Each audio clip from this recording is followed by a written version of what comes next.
اسلام آباد high court میں القادر trust university کی چیریٹی ایکٹ کے تحت رجسٹریشن کی درخواست پر سماعت ہوئی۔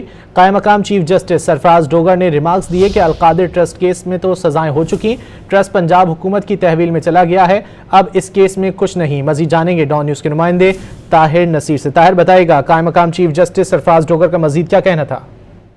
جی رضی دیکھیں، القادر ٹرسٹ یونیورسٹی کی چیریٹی ایکٹ کے تحت رجسٹریشن کی درخواست پر سماعت اسلام آباد ہائی کورٹ کے قائم مقام چیف جسٹس سرفراز ڈوگر نے کی۔ دوران سماعت عدالت نے ریمارک دی کہ جب تک ٹرائل کورٹ کا فیصلہ کالعدم نہیں ہوتا اس درخواست پر سماعت نہیں ہو سکتی۔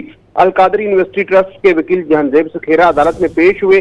جسٹس سرفراز ڈوگر نے یہ استفسار کیا کہ درخواست کس کی طرف سے فائل کی گئی ہے، جس پر وکیل نے موقف اپنایا کہ یہ درخواست القادر ٹرسٹ یونیورسٹی کی جانب سے دائر کی گئی ہے۔ اس درخواست کے علاوہ دیگر درخواستیں بھی اسلام آباد ہائی کورٹ میں زیر التوا ہے، مجھے وقت دے دیں میں اپنے موکل سے معاونت حاصل کر لوں۔ جسٹس سرفراز ڈوگر نے ریمارک دی کہ آپ نے یہ بھی بتانا ہے ٹرائل کورٹ سے فیصلہ آنے کے بعد یہ درخواست کیسے قابل سماعت ہے۔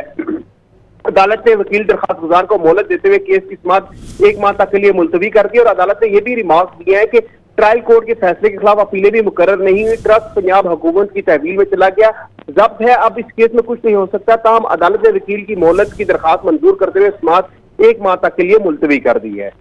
بہت شکریہ طاہر نصیر ان تفصیلات کے لیے۔